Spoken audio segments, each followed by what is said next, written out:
Muy buenas tardes. Te saluda Álvaro Ríos Sarabia, de aquí desde Lima, Perú. Soy psicólogo, egresado, colegiado y titulado de la Universidad Nacional Mayor de San Marcos. Y como parte de mi vocación docente, estoy elaborando estas clases en video para los postulantes a la Universidad Nacional Mayor de San Marcos.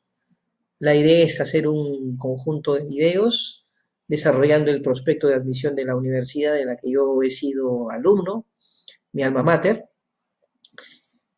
para contribuir al proceso de aprendizaje de los ingresantes o de los postulantes para el ingreso a la Universidad de San Marcos y fundamentalmente a los futuros psicólogos, los estudiantes que estén eh, estudiando o viendo la posibilidad de ingresar a la carrera de psicología con el afán de incrementar sus conocimientos de la carrera y fundamentalmente para contribuir a su vocación. Entonces vamos a iniciar esta clase hoy desarrollando un primer gran grupo de temas que según el prospecto está referido a lo que son teorías psicológicas clásicas. Vamos a iniciar con esta presentación con la teoría de Freud, el psicoanálisis de Freud. Bien, Sigmund Freud es una de las figuras más importantes de la psicología, ¿no? Su teoría, el psicoanálisis, es posiblemente una de las concepciones de la mente humana más audaces que se han elaborado y que mayor influencia han tenido en la historia de la psicología y de la humanidad. Es hablar de Freud, es hablar de un personaje muy importante en la historia de la ciencia, en la historia de la cultura y obviamente en la historia de la psicología, ¿no? Su trabajo es de tal magnitud que hasta ahora la obra freudiana sigue habiendo debate y sigue abriendo caminos, ¿no?, para la investigación de un sinnúmero de elementos, de un sinnúmero de cosas en los cuales obviamente la mente humana está involucrada, que es prácticamente toda la actividad humana.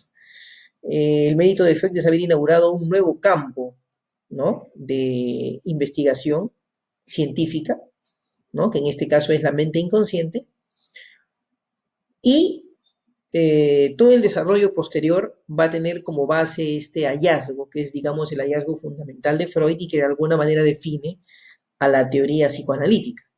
El psicoanálisis de Freud, a diferencia de otras teorías psicológicas, enfatiza esto, ¿no?, que los hechos psicológicos, los fenómenos psicológicos, están determinados por lo que él denomina el inconsciente, ¿no?, entendiendo el inconsciente como un aspecto de la vida psicológica humana que determina la conducta, las motivaciones de los individuos y cuyo acceso, ¿no?, solamente es posible a través del análisis de fenómenos tales como los fenómenos psicopatológicos, los síntomas histéricos, los síntomas neuróticos, los sueños, los actos fallidos, ¿no?, que obviamente es una concepción que desafía totalmente la forma de concebir la psicología de otras escuelas, que podrían denominarse son psicologías de la conciencia, ¿no? A diferencia de ellos, el psicoanálisis de Freud lo que prioriza es los fenómenos inconscientes, o sea, aquello que está detrás de lo que aparece a simple vista.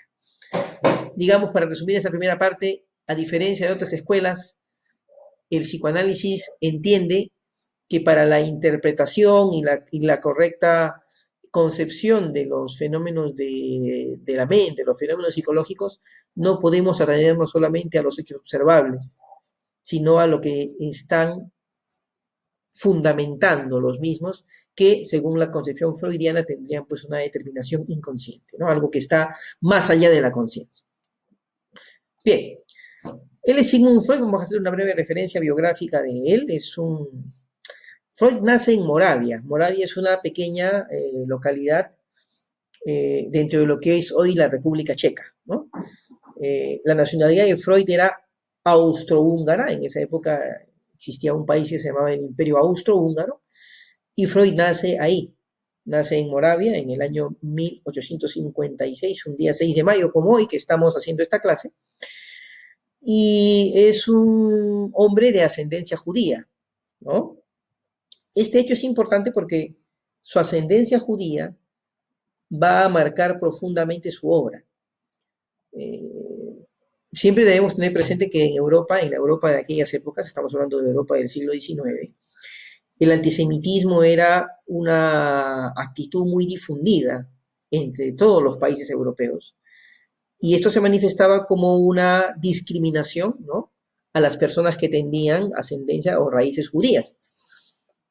Una persona que tenía ascendencia judía veía ya de por sí limitada su posibilidad de movilidad social en temas, por ejemplo, políticos, ¿no? Regularmente las personas de ascendencia judía veían limitadas sus capacidades para moverse en el ámbito político, en el ámbito público. De ahí que su margen de actividades estaban dirigidas básicamente a otro tipo de esferas, como por ejemplo la medicina, como por ejemplo la literatura, como por ejemplo el arte, ¿no? Y el comercio. Entonces ellos básicamente estaban limitados en esa sociedad europea de aquellas épocas a determinados tipos de actividades, pues los prejuicios eran muy marcados y por tanto les impedían ascender o moverse socialmente. Entonces eso impacta severamente la obra de Freud, condiciona de alguna manera su forma de concebir la mente humana, la noción de conflicto, de oposición, de un individuo siempre en conflicto con la sociedad va a tener su origen para muchos de sus biógrafos en estas primeras experiencias que él va a sufrir desde niño, ¿no? Él de formación es un médico neurólogo, va a formarse en la escuela más, vamos a llamarlo así, positivista posible, en lo que es en lo que es la ciencia médica. De ahí que sus primeros trabajos tienen que ver básicamente con el estudio de la anatomía cerebral y la patología cerebral. O sea, es un hombre formado en los métodos experimentales, en la objetividad científica, pero su actividad progresivamente va a ir interesándolo por fenómenos que no podían explicarse o que no podían estudiarse bajo ese tipo de paradigmas. Entonces eso va a hacer posible que él desarrolle un esquema teórico nuevo, que es el psicoanálisis, que va a ir en contraposición justamente con ese paradigma científico predominante de la época que fue bajo el que él se formó, que en este caso es el positivismo, ¿no? Bueno, Freud nace en el año 56, como dijimos, en Moravia, y muere en el año 39 en Inglaterra, en Londres. Él en el año 38 tuvo que huir de Austria debido a que los nazis ocupan Austria y él empieza a ser perseguido, así que, bueno, obtiene el asilo en Londres, logra fugar hacia ahí y ahí muere justamente unos días después del inicio de la Segunda Guerra Mundial, ¿no? Bien, vamos a revisar algunas consideraciones históricas para entender cuáles son los hechos históricos más importantes que influyen en el origen del psicoanálisis, en la forma como Freud concibe la mente humana, ¿no?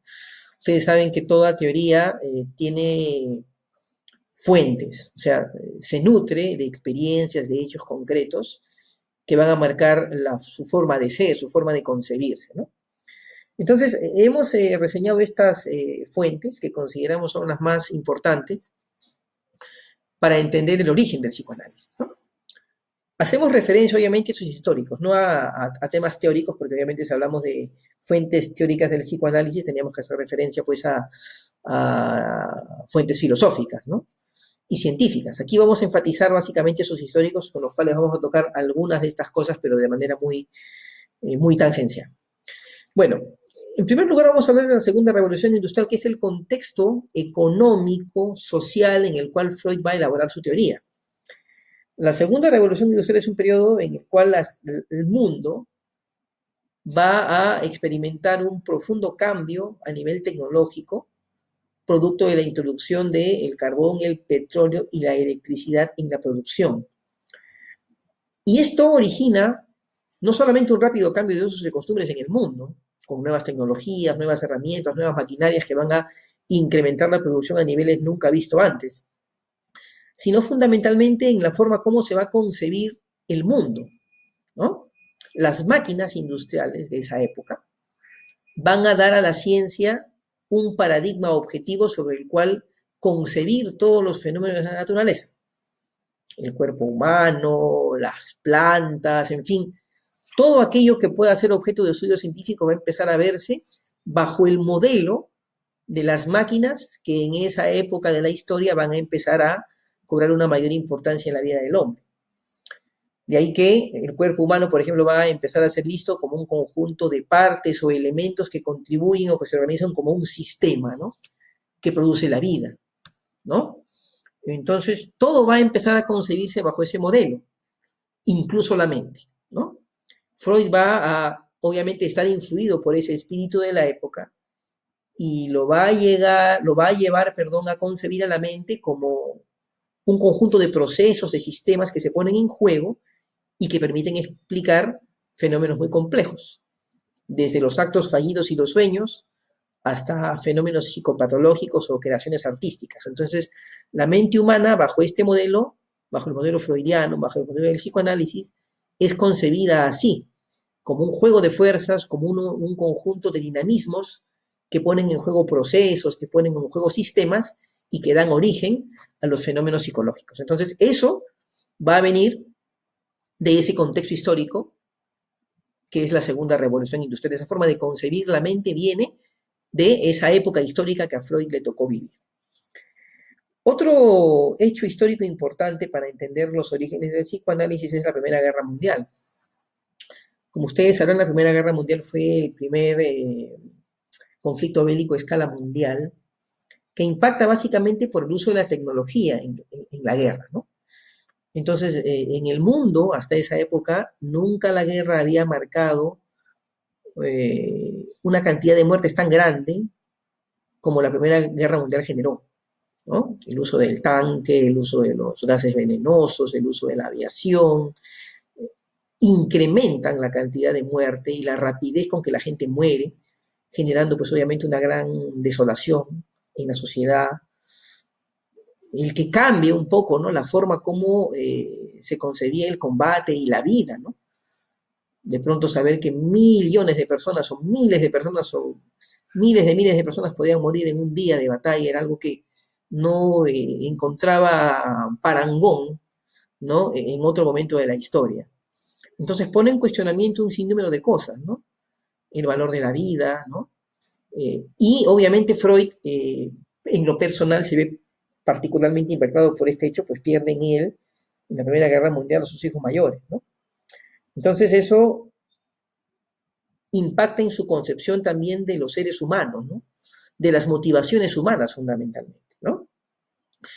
Se dice que uno de sus conceptos más discutidos, que es el tánatos o el instinto de muerte o impulso de muerte, tendría como origen este hecho, ¿no? Que a él le tocó personalmente vivir en carne propia, ¿no?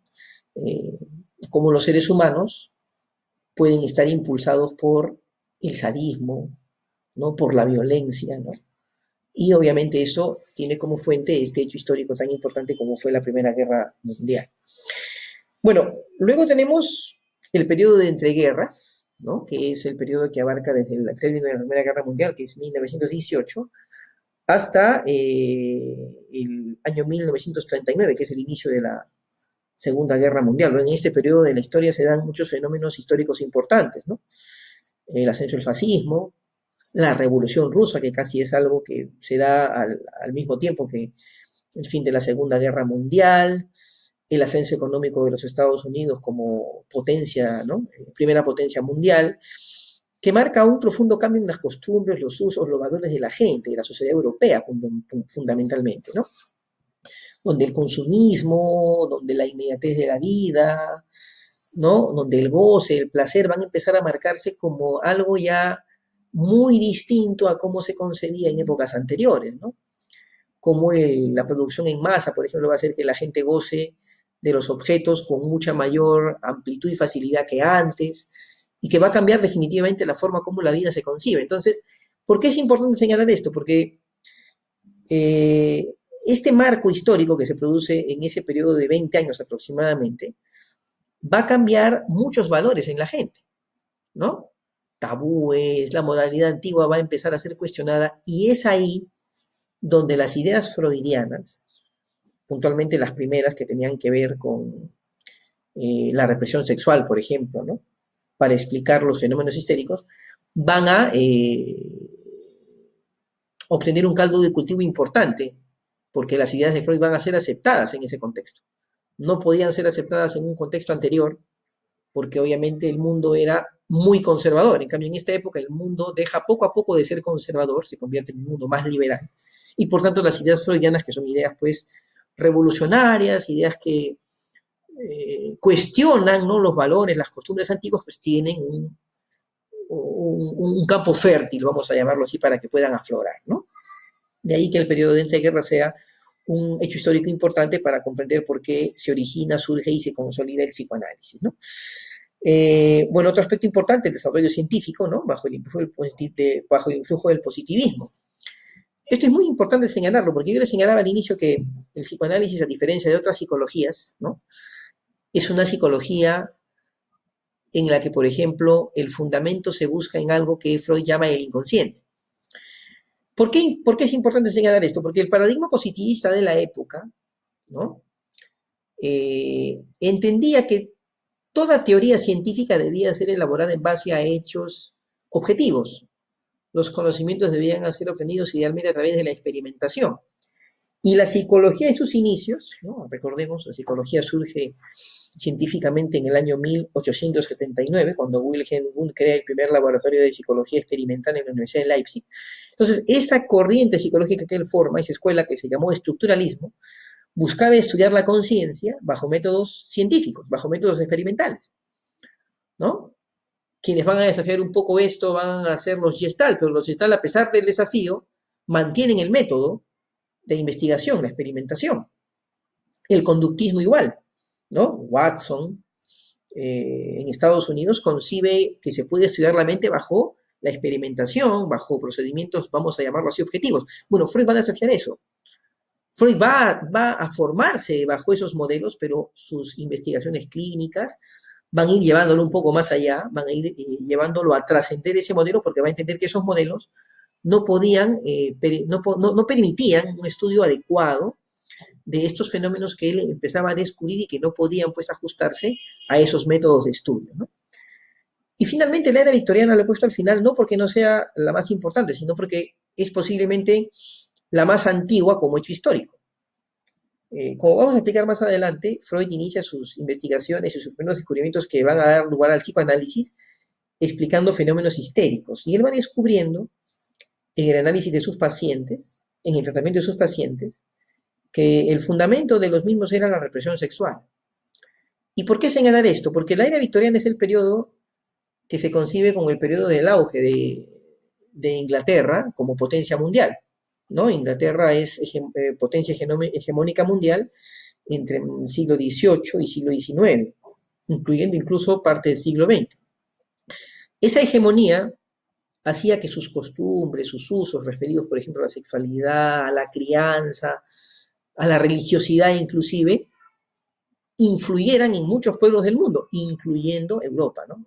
Con mucha mayor razón incluso por la proximidad geográfica. Entonces, era una sociedad que se concebía básicamente bajo paradigmas o conceptos de moral muy, muy fuertes, muy conservadores, demasiado rígidos, ¿no? Y obviamente la sexualidad era una de los impulsos que más severamente se reprimía, ¿no?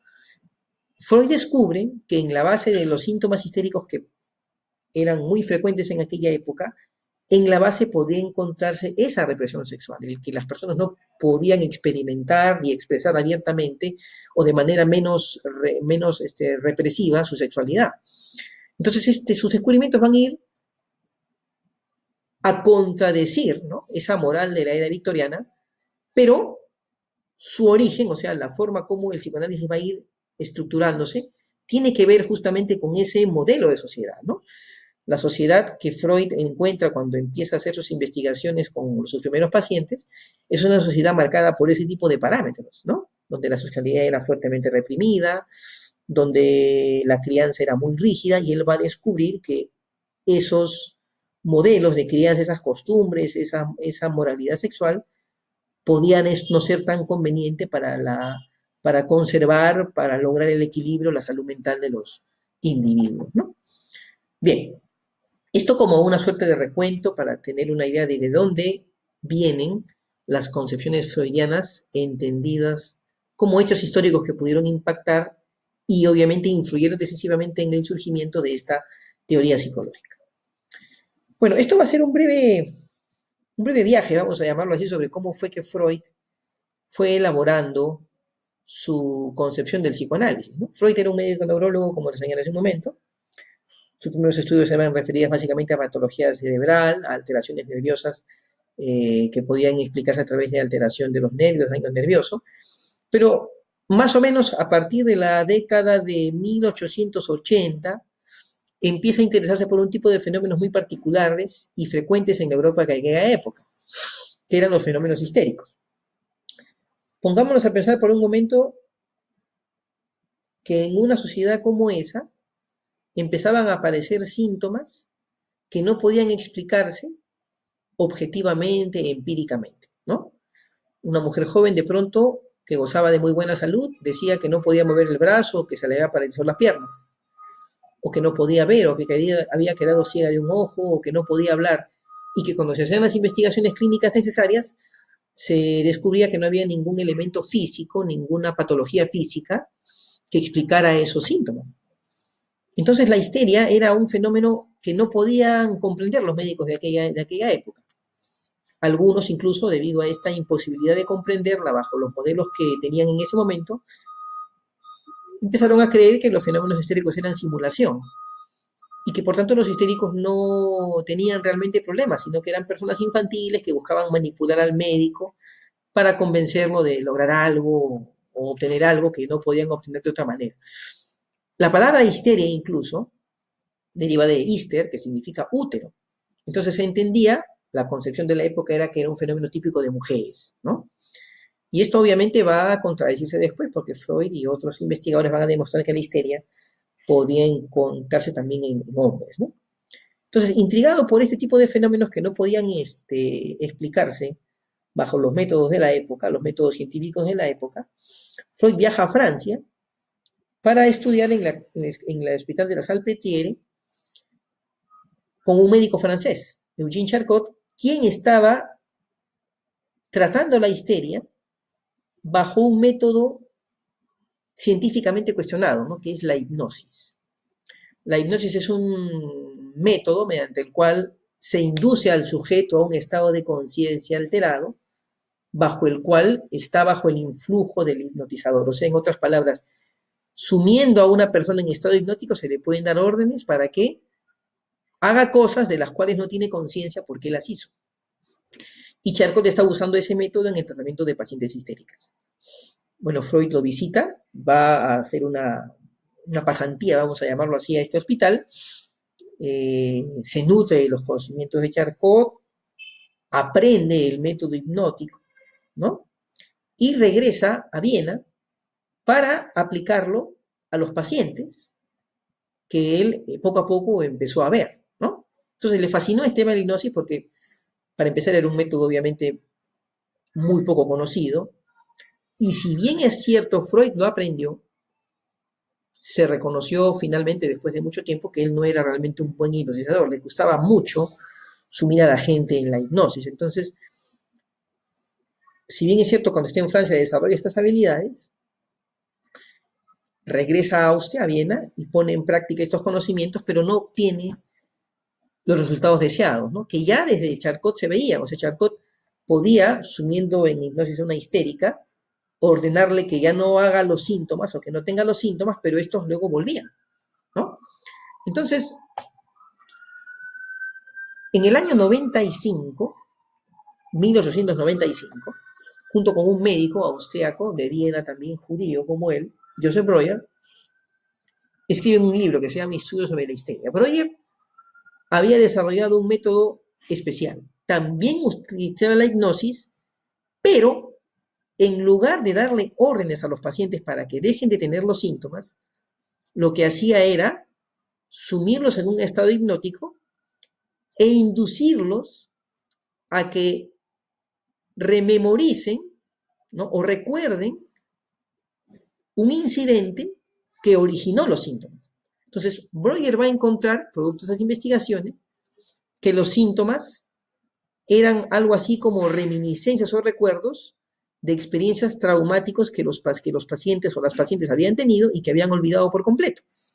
Y ahí que entendió que su trabajo era sumirlas en hipnosis y bajo ese estado hipnótico motivarlas a que recuerden ese suceso penoso, ese evento traumático, y descubría que cuando los pacientes podían llegar a ese recuerdo, podían recordar lo que les pasó, lo que él llamó un método catártico, o sea, experimentar nuevamente las emociones que sintieron en ese momento, el dolor, la pena, el espanto, el horror, una vez que él los hacía volver del estado hipnótico, los pacientes milagrosamente ya no tenían síntomas. Entonces Freud también experimenta con ese método, obtiene algunos éxitos interesantes, pero encuentra, al igual que con Charcot, que el éxito de la terapia era incompleto, porque luego de un tiempo los pacientes volvían a presentar los mismos síntomas, que lo que obligaba a Breuer a volverlos a asumir en hipnosis, y era un tratamiento que obviamente, por tanto, no tenía límite, o sea, que tenía que seguirse indefinidamente porque la recaída era permanente, ¿no? Pero esto ya le daba a Freud un elemento mayor para entender que el origen de los síntomas eran inconscientes, o sea, eran producto de hechos, eventos, traumas, va a llamar él, que el paciente sencillamente había olvidado, que ya no recordaba, y como no recordaba, entonces los síntomas eran el reflejo de esos recuerdos que el paciente no podía acceder conscientemente, ¿no? Bueno, entonces, este planteamiento inicial ya lo llamaron teoría traumática, ¿no? Entonces decía, estos contenidos psíquicos, estos traumas, ¿no? Quedaban como que encapsulados en la mente, separados de la conciencia, y como estaban separados de la conciencia, originaban los síntomas histéricos. Por tanto, el trabajo era volverlos a traer a la conciencia a partir del estado hipnótico para que los síntomas desaparecieran. Freud va a proseguir con este método, pero debido a que encuentra que es un método que no produce una cura completa, va a intentar algo diferente, ¿no? Para empezar, encuentra que la mayor parte de recuerdos o reminiscencias o traumas que los pacientes recordaban bajo el estado de hipnosis eran incidentes referidos a la vida sexual. O sea, eventualmente hacían referencia a traumas sexuales, ¿no? Y esto lo hace pensar, debido a que tampoco era un buen hipnotizador, que posiblemente si a los pacientes se les inducía a recordar conscientemente esos traumas, entonces podían ligar a su conciencia los recuerdos sin recurrir a la hipnosis. Inicialmente lo intenta, ¿no? Bajo lo que se conoce una etapa primitiva del psicoanálisis, que consistía en que él ponía su mano sobre la frente del paciente y bajo sugestión, ¿no? Le decía o lo sugestionaba para que recordara un evento, un trauma que podía ligarse con ese síntoma. Se encontraba obviamente que el paciente regularmente no podía recordarlo y solamente bajo mucho esfuerzo y solamente en algunos casos algunos pacientes lograban conectar algún recuerdo fugaz. Entonces se entendió que lo que tenía que hacer era un método mediante el cual, sin que el paciente opusiera resistencia a la evocación del recuerdo, pudiera acceder a ese contenido reprimido. Entonces, es en el año 1905 donde en un libro que se llama Fragmentos del análisis de un caso de histeria, un caso muy importante en la historia del psicoanálisis que se llamó Caso Dora, él expone por primera vez su método, que llama método de asociación libre, que es el método terapéutico por excelencia del psicoanálisis, ¿no? ¿En qué consistía? En que Freud invitaba al paciente a hablar libremente de sus problemas, sin ejercer sobre él ninguna censura o sugestión previa. Sencillamente le decía, vamos a hablar del problema, cuéntame libremente todo lo que tú piensas, sientes en relación a este problema, y poco a poco, del discurso del paciente, que a veces le traía sueños, por ejemplo, Freud interpretaba, le hacía llegar una interpretación acerca de lo que ese discurso, ese recuerdo, podía significar en relación a su síntoma o problema. A ese método de interpretación, Freud lo llama ya propiamente el método de asociación libre, ¿no? Entonces ya no se hipnotizaba al paciente, se lo hacía hablar libremente de sus síntomas, el terapeuta lo que hacía, el psicoanalista en este caso lo que hacía era escucharlo, y en función al material que el paciente le daba, elaboraba una hipótesis acerca de lo que podía significar inconscientemente y se lo transmitía al paciente con la esperanza de que él lo pudiera ligar conscientemente y comprender el origen de sus síntomas. Bueno, el método resultó exitoso en el caso de Dora, ¿no? Y posteriormente, a partir de ahí, Freud ya elabora toda su teoría terapéutica, ¿no? En donde descubre por primera vez que el origen de estos síntomas histéricos eran traumas de naturaleza sexual, que se referían no necesariamente a la vida adulta del paciente, sino que regularmente estaban referidas a episodios de la vida infantil o la adolescencia del paciente, que debido a su carácter traumático y a su carácter vergonzoso habían quedado reprimidos de la conciencia de la persona y por tanto originaban los síntomas.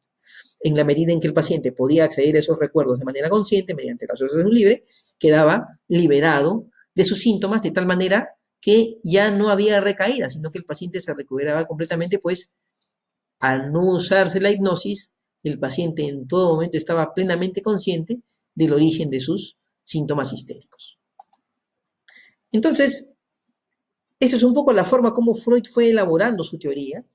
A partir de este descubrimiento clínico inicial y descubrimiento del método, ya elabora todo un conjunto de teorías para explicar los sueños, los síntomas histéricos, los tipos de neurosis, y después ya incluso la personalidad, ¿no?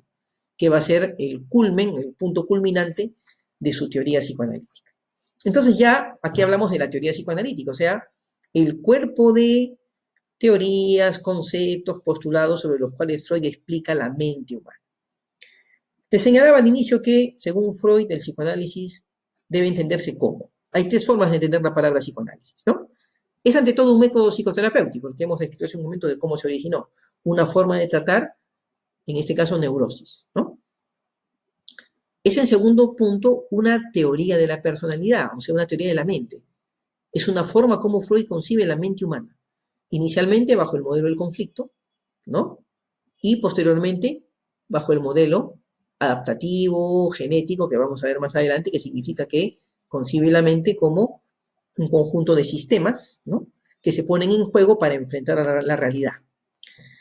Y finalmente el psicoanálisis también tiene que entenderse como un método de investigación. Eso es una forma de entender la mente humana, es una forma de investigar la mente humana.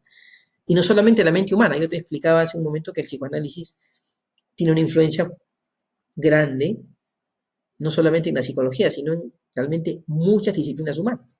Por ejemplo, la sociología, por ejemplo, la historia, el arte, ¿no? La pintura, el teatro, la literatura, encuentran en el psicoanálisis una forma de investigar, una forma de expresar, ¿no? Un sinnúmero de temas que son importantes en la humanidad, ¿no? De ahí que el psicoanálisis tiene, como te mencionaba al inicio, un gran influjo en ese tipo de actividad humana, en ese tipo de disciplinas, ¿no? Trasciende el mero ámbito de la psicología. Otra cosa importante de entender antes de entrar ya de lleno a describir qué es la teoría psicoanalítica y sus niveles, es que en esta concepción de la mente, en esta teoría psicológica que se llama psicoanálisis, teoría y práctica están en una permanente interrelación, o sea, Freud va perfeccionando su teoría en función a los descubrimientos clínicos. De ahí que inicialmente, por ejemplo, elabora una teoría muy simple en el cual concibe la mente funcionando bajo dos principios, ¿no? El principio del placer y el principio de la realidad, y por los instintos, que son básicamente el instinto del yo, o de conservación, diría él, y los instintos sexuales. Pero posteriormente su trabajo terapéutico va haciéndolo concebir una teoría de la mente mucho más compleja, entendiendo que la personalidad humana está compuesta por tres grandes sistemas, que son el yo, el superior y el ello, que son seguramente términos que se han escuchado frecuentemente, y que los instintos no serían dos instintos de conservación o del yo y libidinales, sino que serían dos, instinto de vida, o eros, e instinto de muerte, o tánatos, ¿no? Que sería su última concepción de los instintos. Entonces, este desarrollo es el producto de la interrelación que hay siempre entre la práctica clínica que Freud hacía, ¿no? Y la forma como él elaboraba esa teoría. No era algo ya dado y acabado, sino que Freud fue, en otras palabras, perfeccionando su concepción de la mente humana en función a los descubrimientos que iba haciendo. Por tanto, el psicoanálisis es un modelo inacabado, no es un modelo ya terminado, sino que está en constante evolución. Actualmente el psicoanálisis es una ciencia, es una disciplina científica que puede interactuar con las neurociencias y con otro tipo de disciplinas de la psicología para incrementar más su comprensión de la mente humana. Bueno, la teoría psicoanalítica tiene básicamente tres niveles de comprensión. Vamos a ir uno por uno, pero es bueno que los tengas aquí en mente, porque cuando hablamos de psicoanálisis, de teoría psicoanalítica puntualmente, hablamos de 6 niveles de explicación de la mente humana. El primero es el nivel topográfico, ¿no? Que básicamente es el primero que Freud elabora, entendiendo que la mente está estructurada en 3 capas: consciente, preconsciente e inconsciente. Tenemos un nivel estructural en el cual la mente está concebida ya no como capas, sino como sistemas. Son 3 sistemas en ese nivel estructural: el yo, el superyo y el ello. El nivel dinámico, que entiende la mente como un juego de fuerzas, ¿no? O conflicto entre fuerzas. En este caso hablamos de una primera etapa que es instintos del yo versus instintos libidinales, y una segunda etapa en la cual es instintos de vida o eros versus instintos de muerte o tánatos. Un nivel económico en el cual la mente va a ser concebida como un conjunto de energías en movimiento, cargas energéticas, ¿no? Que van alcanzando un equilibrio o homeostasis, y un momento en el cual esto se desequilibra y genera una crisis. Entonces, ese es el nivel económico de la teoría psicoanalítica, ¿no? Acá vamos a ver el concepto de catexis, de catarsis, ¿no? Como formas de cómo Freud concibe la mente humana como un juego de cargas energéticas, ¿no? Líbido, por ejemplo, es un concepto que viene de aquí, del nivel económico. El nivel genético, que tiene que ver con cómo la libido, esa energía o fuerza pulsional, se va evolucionando, se va desarrollando, y en función de ese desarrollo va originando tipos de personalidad. De ahí que el nivel genético hace referencia a lo que vulgarmente se conoce como la fase oral, anal, genital y y genital del desarrollo humano, ¿no? Eso vamos a verlo en ese nivel genético. Y finalmente el nivel adaptativo está referido a cómo el yo, ¿no?, enfrenta la realidad para defenderse de la angustia. Y este enfrentamiento del yo ante la angustia y la realidad está dado bajo unos mecanismos que Freud describe como mecanismos de defensa, o sea, formas como el yo afronta la ansiedad, la angustia y la realidad, ¿no?, permanentemente. Entonces, este nivel, si bien es cierto, él lo va a iniciar en su desarrollo, quien lo va a completar va a ser su hija, quien es la heredera en el plano teórico de Freud, que es Anna Freud. Bien, vamos a dejar por hoy esta primera parte de la clase, esperando que en la próxima clase podamos desarrollar en detalle cada uno de estos niveles. Así que muchas gracias por tu atención y te estaré esperando para la segunda parte de la clase.